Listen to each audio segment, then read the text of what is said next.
And I just wanted to bring your attention, this is the first of 2 presentations for this series. The second presentation is scheduled for November 4th, which is a Thursday at 2:30 in the afternoon. The title of that presentation will be Latest Additions to the Guest List, History of the Mem-Aud Plaque Project, and the guest speaker will be Judy Dazo, who is a librarian emeritus all the time. Our first speaker today, our first guest today, is Becky Watts. Becky is the Chief of Staff and Special Assistant to the President. In this position, she serves as an advisor and key member of the President's executive staff and is responsible for making sure that information flows to and from the office of the President.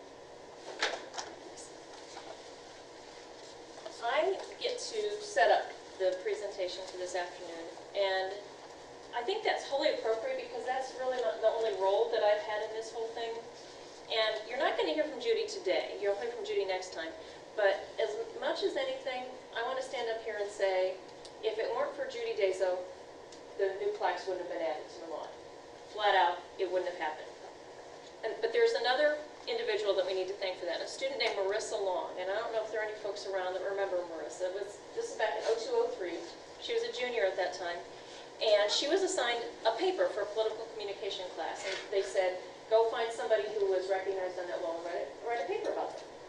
So she went over there and she found a significant problem in the representation of the individuals on the wall. There were 25 individuals recognized. 23 of them were male. 2 of them were female. 2 of them were African American. So 23 white males and a sprinkling of other, I guess, 23 males and little representation from women or people of color. But that doesn't mean that there hadn't been women and people of color who had visited the university. They just weren't recognized on the wall. So Marissa, being a strong woman and a student senator, went forward to the student senate. She took forward a resolution. She said, this is just wrong. There is nothing about this that's right. So they passed a resolution in 02-03 that said, we have to fix this. We have to get better representation of the people who have visited. And in her research, she found that, in fact, there had been women and people of color that had wonderful things to say, had been very prominent visitors and guests of the university, but they just weren't recognized on the wall. So she took forward the resolution, and it passed. And it sat. And it sat. And it sat. And it sat. Until last year, in 2009, it sat through the end of the Glidden administration and the beginning of the McDavis administration. And it sat. And then, during the President's open office hours last year, Judy came in. And the open office hours are for students, or for faculty, or for staff, or for community members. And Judy came in and she said, back in 05, you were quoted in the Post as saying you were going to address this issue. Just a little reminder, it's now been 4 years since you said you were going to do this. Do you think we could look at it? And he said, you bet, absolutely. He came out of the office and he said, could you work with Brian Bridges and see what you guys can come up with for a committee, a planning committee that can look at moving something forward on this?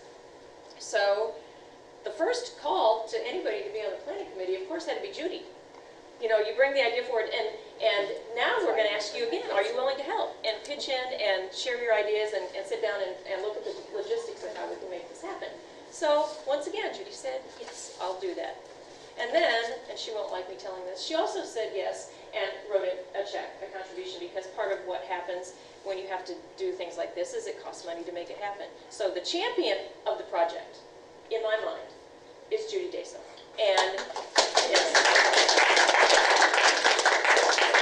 And I wish Marissa Long were here, because she was also the seed that really got the whole thing going. She planted the seed, but then she's off having this successful life. And Judy continued to nurture that seed, and it is now finally grown, and it blossomed this past summer with the addition of 4 plaques. You'll hear about the individuals who came to dinner at Ohio University, but until now were uncelebrated and unremembered by their presence on that wall. So I just personally want to say it's been a joy for me to get to know Judy, and I think it's a way that we can all talk about the prominent guests that we have to come visit, but also to lift up and celebrate the people that we are honored to have in our lives every day, Judy being one of those people. So Athens is a lucky place. part of the benefit of the wall of the west portico of Templeton Blackburn Memorial Auditorium is recognizing and celebrating what a special place it has been and all the special people that have come here. But for me, it will also always be a place where I remember the people who are here every day and live beside us in Athens. And so thanks again to Judy, and enjoy. Thank you.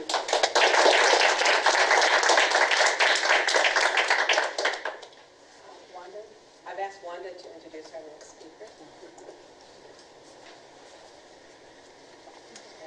It's my pleasure to introduce our first speaker, who will be Lorraine Wochna. Lorraine is one of the reference librarians here at Alden Library. She got her bachelor's degree in theater at the University of Cincinnati, and then went off to live in the big city in New York for quite a while before returning to Athens. While she was there, she also got her master's in library science at Pratt Institute. She's been at OU Athens since 2001 now. Doesn't seem that long, but I guess it is. And she has been, while she's been here, the subject librarian for English, film, and theater. She's also gotten master's degrees in English and in theater history while she's been in Athens. Another hat that she wears is that she is in charge of our instruction program, and I believe she has developed one of the best library instruction programs for first-year students in the United States. Just my personal Lorraine is our first speaker, and she is going to be talking about burlesque.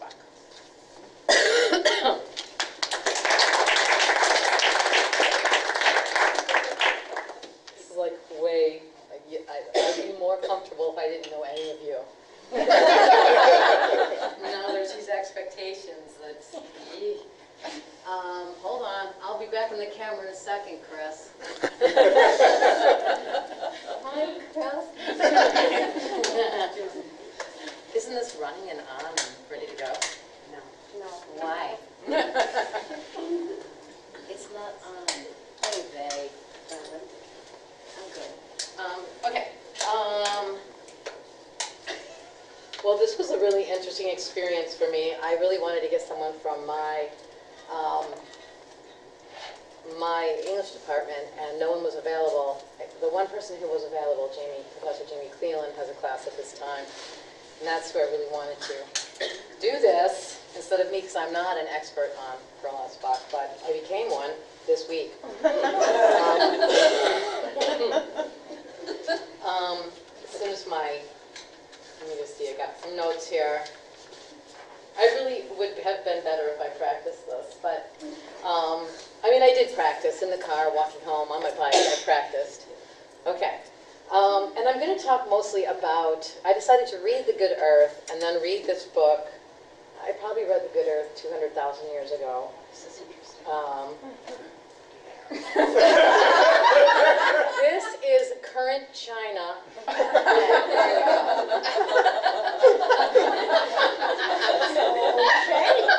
Quick response there. Is it just because it's me? Is that It's coming. And then recently, is that me? No. It might need to see my drive again. Or you just open PowerPoint and open it from my drive. Okay? There it is. Got it? Oh, yeah,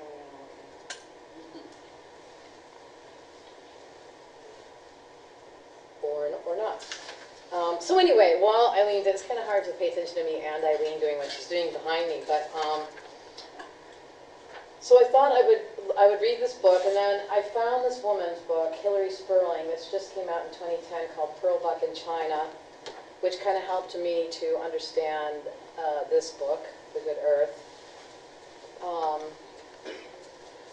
So she won the Pulitzer for this book in 1932. And, oh good, okay. Look at a little graduation picture. Is that the, okay. So she's kind of interesting. Wait. You gotta point it towards the. I can't, oh. Towards the thing.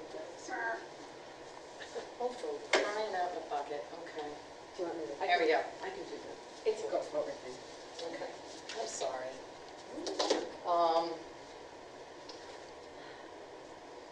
trying to figure out how I want to say all this to you guys. So give me a second.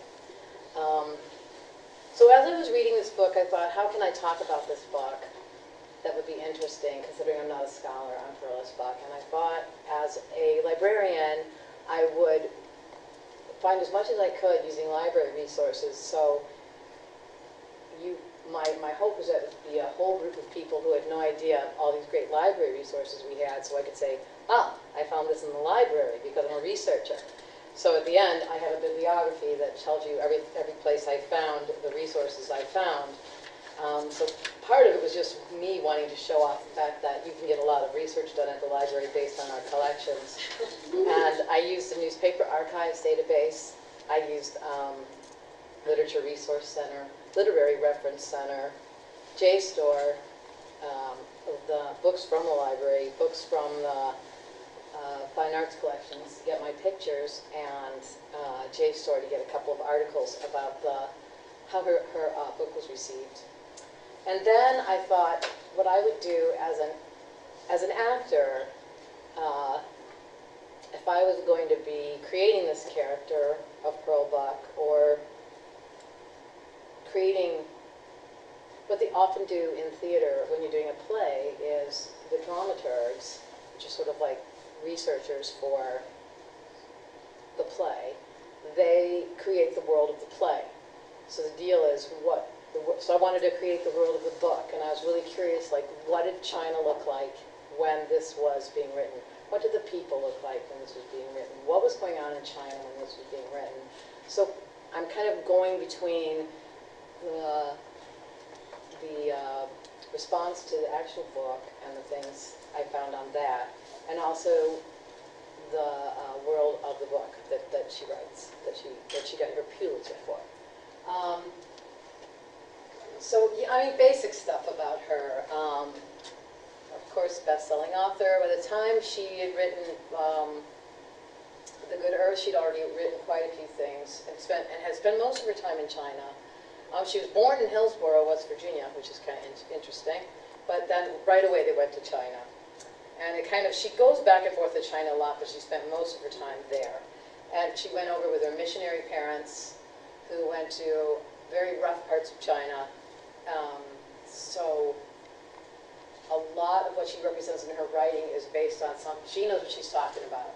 She has been in China, in the rough parts of China, in the poverty of China, in the drought of China. She considers herself easier to relate to the Chinese than to relate to Americans, because she was so much raised in that world. Let's see. Right, the Pulitzer, and it's interesting, we'll go to the next one. I don't know what it is, but let's have a look at it. Okay. Well, these are the things I wanted to talk about. Okay, so now we're going to go a little miscellaneous here. She came here in '66. And the other thing about her, besides the world of the book, and the fact that I used resources from the library, also that she, because of her being so involved in China, living and spending so much time in China, she really became actively involved in all sorts of racial tolerance issues, aid to poor children. She had a mentally retarded child, so she was very concerned about treating those issues. And she does have the Pearl S. Buck Foundation, which is still in existence today and takes care of a lot of, and looks at a lot of these issues and helps people to deal with them. And then one of the things about her writing about China, well, for one thing, she was the first female to win a Pulitzer, speaking of. And the second female to win a Pulitzer was, I believe, in 1999, and that was Toni Morrison. So I guess we only get them every 60 years or so. So the next one will be. So anyway, she also wrote of the China before the Japanese invasion and communism and the civil wars. Although I would disagree with what I just wrote there, because China has constantly been under somebody's thumb from forever. And if I started to trace it back, and then I got busy, so I would just start with, she probably was there during the Manchu dynasty, and they were overturned. And the Manchu dynasty was warlords, so these people were raised like in the world of the warlord. So they really had no rights at all, from what I can tell. I obviously do not know everything about this, okay? But it's like, oh, history, and also made me think when you are looking at the world of the book, it's like there are a lot, I can see why faculty will take one book and just like spend the whole quarter looking at it, because the book has historical, the book has you know, emotional, it has spiritual, it has all sorts of different things that you have to consider before you even start. I mean, the more I looked at this book and the world of the book and what contextualized this book, the more it became more and more interesting to me, right? And I've always been very interested in China anyway, but she wrote of a China that was kind of in the warlord time mostly, but she was there for the Boxer Rebellion, she was there for the Chinese Revolution, she was there for the different things that happened, like floods that would ruin all their fields, or complete drought that would ruin all their fields. So people were constantly, I mean, constant poverty in China, and nobody gave a damn about poverty, especially in the outlying areas, okay? So, well, anyway. Also the fact that she helps to change the image of, the American image of Chinese people, she changes that image. Let me try to speak English. What does she say here in this book? Oh, is it this one? Vision of China. No, it's not that one. Hold on. Oh, there's a place where she talks about the image of the Chinese.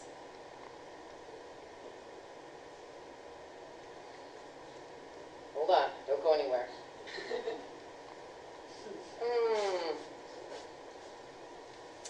Pearl's book eroded the foundations of the wall of ignorance and prejudice. In the early years of the Dust Bowl and the Great Depression, Americans recognized all too well the cycle of prosperity and destitution that overtakes Wang Long.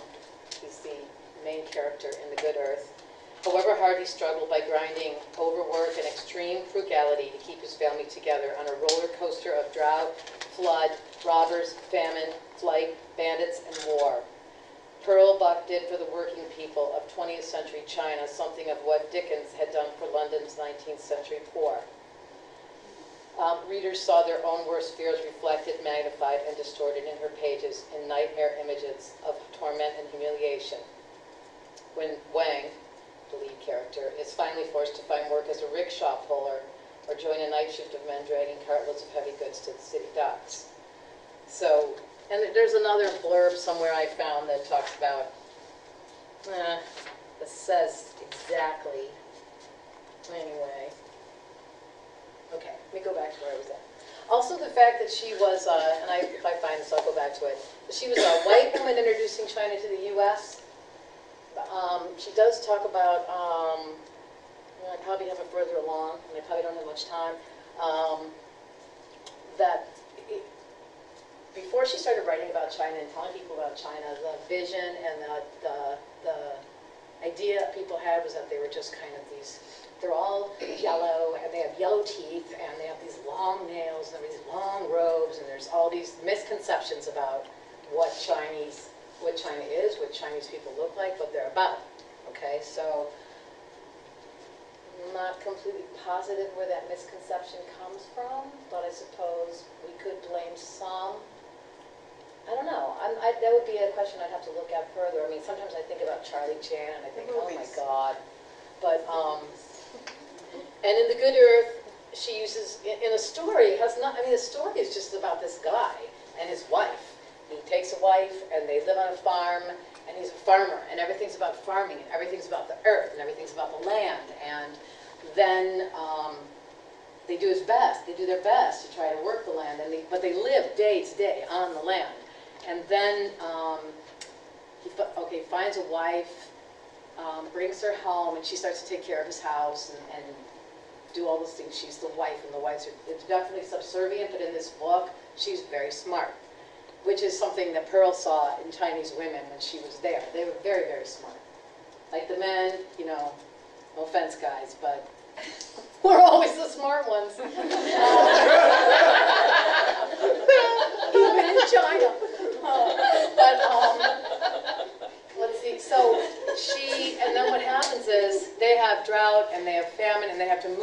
to Shanghai, okay, and beg. And I mean, it's unbelievable stuff, and there's truth behind all of it. Like, she gives birth to a child, it's a baby girl, they can't take care of it, she kills it. It's rampant that little girls dying in China. Little girls being born, being taken, just put out, just like left. Like, because a girl isn't worth anything in China, for one thing. It's too much energy. She's not going to be useful when she grows up to them. She's just going to be a slave. So that her life's going to not be good. So I think Olan, the wife, says, and there are pictures in some of the books that I found that I was looking at where you see just very sad pictures, things like that, okay? Babies being left. So when she writes the book, I would say that she's really using her imagination a lot. Some of it is a lot of truth, and then some of it is, it's a story. And she uses Chinese storytelling techniques. So it's very much a story, very basic, very epic, and very storytelling kind of way. It's very simply written. It's not like, wow, look at these big words and unbelievable, you know, insights. It's just these people and their world. And it's very compelling. And also the perspective on the Chinese people and the sympathy. What's my next slide look like? Oh, yeah. And then this is a chronology of Pearl's life that I got from the Pearl's Foundation, Pearl's Back Foundation. Just so you know, like, Chinese Exclusion Act, which these are like I highlighted the things that were historical and affected them as, you know, living in China at the time. Exclusion Act said nobody's coming to the U.S. because you're going to take away jobs. Where have we heard that before? History does repeat itself. The Boxer Uprising, they want to take over the Manchu dynasty. Then the Chinese Revolution happens. This is while she's there. World War I happens. The Nanking incident. And now some of these, I think this was part of, like, get the foreigners out. Foreigners are causing trouble, part of thing. Japan invades China. U.S. enters World War II. And I don't think I outlined it. Oh, wait. Where is it? Oh, and then in 43, the Exclusion Act is repealed. And actually, they say, so finally Chinese can come into the U.S. And one of the books said that in 1882, this was the most racist act that the U.S. had ever passed, which I doubt. But not to be, you know, a downer, but we weren't really great to the Indians either. So, I mean, I love being an American person, but we do some dumb things. Next slide. Next slide, please, Eileen. And this is Pearl's China. So this is just where she was living most of the time. And I would say the family she writes about, I think they're up in here somewhere, and they have to go to Shanghai. That's where they go when they have the drought. And they live in tiny little huts made of mud and straw, and they go every day and beg. No, so they beg, and they also get to stand in like a food line and get a bowl of rice. And every day they get a bowl of rice.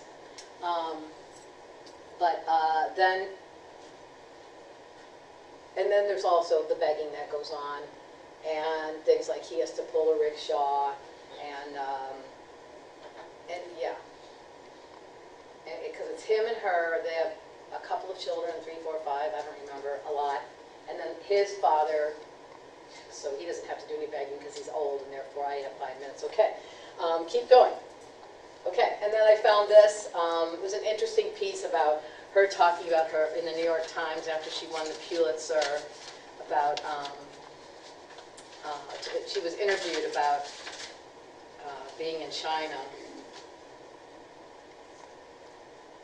And she even says of herself in China that after my lessons, because she was taught, she did go to school when she was in China, and she did have a, I think they're called a ama, A-M-A-H, that stays with them and teaches them. I roamed about the neighboring countries, speaking with natives, learning strange tales that no white child probably has ever heard before.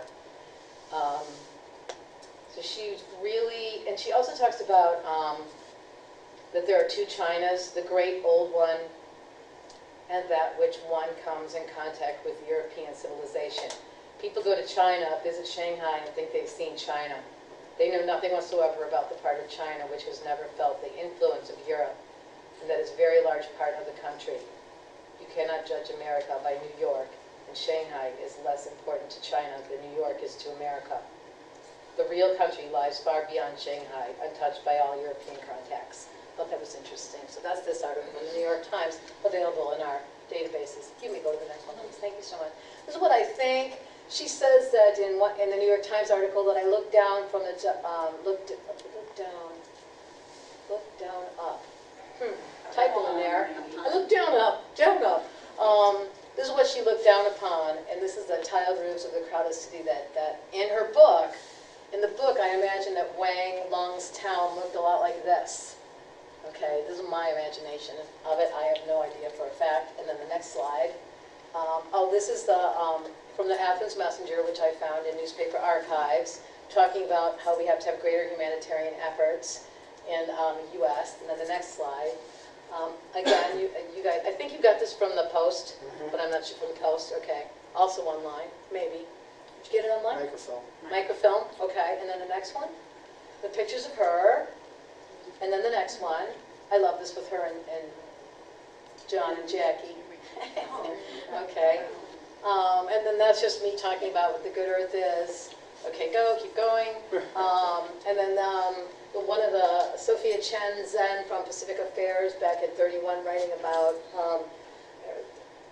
congratulate the author of The Good Earth, first for having portrayed the life of the Chinese farmer and his family so sympathetically, and secondly, for having written a book so charmingly that the reader finds it hard to lay it down until it's finished. Sincerity of purpose, genuine sympathy for the characters, freedom from employment of affected style and tones. So that was, and there were other people that didn't think it was such a great book. Some people thought it was too simple to be a Pulitzer-winning book, and keep going. Yeah, and I like that she says this. When I was in the Chinese world, I was Chinese, I spoke Chinese, and I behaved as Chinese, and I ate as the Chinese did. She really, really was devoted to international understanding between China and the U.S. And I'm going to show you a few pictures. I just like this picture. It kind of gave me like two people talking in her book. Perhaps they're buying and selling. And then after the drought, it would be like, this was probably a big, huge flowing river. A lot of times the Yangtze became, emptied out completely with the drought. So this is people during the drought. And then this is what I think Olan and her children might look like at the time. I tried to get around the right time period in the early 1900s. And then these are people begging. The Wang Lung and his family resorting to begging. Okay. And then the other thing was, just real quick, a little thing about the pigtails. I don't think, let's see, some of them have the pigtails. The pigtails were mandated by the Manchus since the 17th century. I did it again, Wang Lunch. I kept doing that. Wang Lung. Like, he would come to Shanghai with a pigtail, and they would say, oh, you're from the north. You're a stupid farmer. So he got marked, but he couldn't take it off or he would get probably killed, right? And oh my God, there's Tian in the back probably going, she's got this all wrong. And also the binding of the feet, which was imposed, that's an ongoing thing, getting the foot binding about whether, and I think it's illegal after many years ago, it became illegal. But these are children with the foot binding and the pigtails. And then this is my, like perhaps another landscape view of what might have looked like where he lived. And I think, is there more? Oh, this is my bibliography. So that's like the briefest, tiniest, ittiest, bittiest look at this book, but I would recommend reading it. So thank you so much for your attention.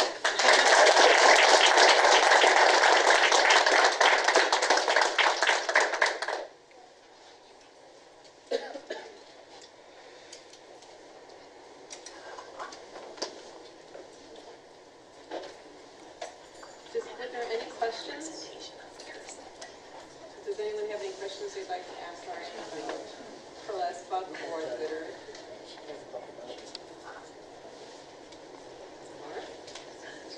So I've asked Greg Sigmund to introduce our next speaker. Our next speaker this afternoon earned her PhD in musicology from the University of Southern California. a master's degree from Washington University in St. Louis, her bachelor's